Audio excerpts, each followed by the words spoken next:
just in case any of you out there are tempted to believe that the Republican Party has finally reached the limits of its hypocrisy and shamelessness, brace yourselves. Full-time Trump sycophant and podcaster and part-time Republican Senator Ted Cruz has said that Democrats, not Republicans, hate democracy. But before we unpack all that, if you haven't yet, please hit that like, subscribe, and the alert bell. Maybe check out my Patreon. I'd appreciate the support.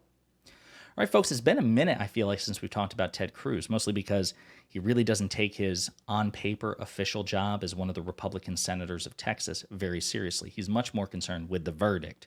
His full-time podcast, that's clearly what he's angling to do, to be the next Steven Crowder or Tim Pool or something like that. And yet he phoned in an interview to Newsmax in which he made a very strange and hilarious proclamation. So every time, today's Democrats would make Sigmund Freud proud. He talked about projection, and whatever Democrats accuse others of doing, they're almost invariably doing themselves.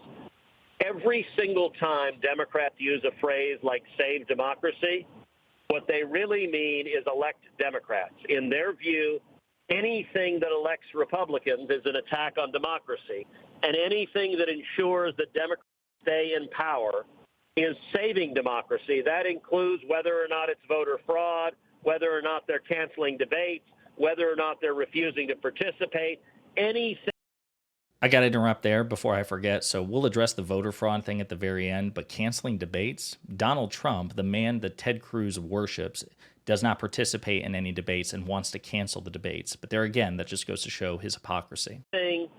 That includes their efforts to strike down every voter fraud law in the country, to register millions of felons to vote, and to register millions of illegal aliens to vote. All of that they call saving democracy. What they mean is preventing Democrats from ever being beaten. You got to understand, Democrats hate democracy. It's also why they want activist judges. So, yeah, that was a lot. It's funny that Ted Cruz talks about projection when he projects more than a movie theater. So I addressed some of the claims. We'll address the voter fraud thing here in a minute. But in terms of restoring the rights, the voting rights of felons, guilty, right? If a felon serves their time, if they repay their debt to society, Republican, Democrat, apolitical, they should have their voting rights restored, okay? And by the way, that's important to point out. It's not, he tries to imply that all felons would vote Democrat, when in fact there are many, many, many, many, many Republican felons out there, potentially George Santos and Donald Trump. With respect to trying to register undocumented migrants to vote, there's no evidence of that whatsoever. But I do want to point out with respect to voting fraud, it's funny because Democrats actually recognize voting fraud exists. It's just, statistically speaking, a blip of a blip of a blip of a blip. Ted Cruz wants to, when it's convenient, suggest that voter fraud is just rampant. All right, we're not trying to cancel trying to strike down voter fraud laws in this country, unless, of course, they're excessive and would suppress voter turnout. But it's important because this is an article from the Bulwark, which I've mentioned before. The Heritage Foundation, a conservative think tank, maintains a public database of ballot fraud cases. A review of the database reveals an astonishing fact. In every listed indictment and conviction for voter fraud or other malfeasance in connection with the 2020 presidential general election, when the culprit's political affiliation is known, he or she turns out to be a Republican or an unabashed conservative. So I'm sure liberals and Democrats commit voter fraud, but it seems like it's more predominantly speaking a Republican phenomenon. Interesting.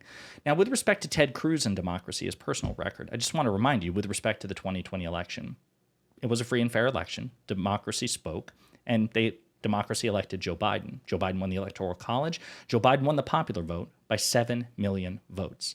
And yet, despite the fact that democracy again spoke very clearly in favor of Joe Biden, Ted Cruz voted to not certify the results of the election. He tried to challenge and thwart and undermine the results of the election, even after the January 6th insurrection. So that's Ted Cruz versus democracy. And then, of course, we have an article from back in April or May of 2023 in which we actually have released audio of Ted Cruz before the ballots were certified, scheming with MAGA and Trump supporters to try to challenge the results of the election before, like in between November and January, okay? So he didn't just vote against democracy, he actively schemed in a participatory way to undermine it. That's Ted Cruz's credibility on democracy, which is to say he has none at all, just like most Republicans don't. Democrats do favor democracy.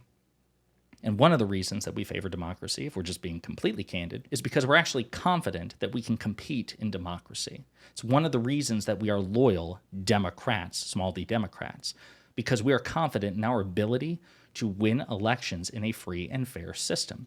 Republicans, on the other hand, as we've discussed in previous videos, they don't believe that. We've heard Donald Trump say it. We've heard Lindsey Graham say it. We've heard Republican attorneys arguing in front of the Supreme Court saying if you maximize eligible voter turnout, Republicans are at a disadvantage. As a matter of fact, people like Trump and Lindsey Graham have said there will never be another Republican elected official again if you do that. That's how terrified they are of something other than minoritarian rule. But anyway, I just thought you'd appreciate it. I found it hilarious that Ted Cruz would have the audacity to say something so farcical. But again, shamelessness is their superpower.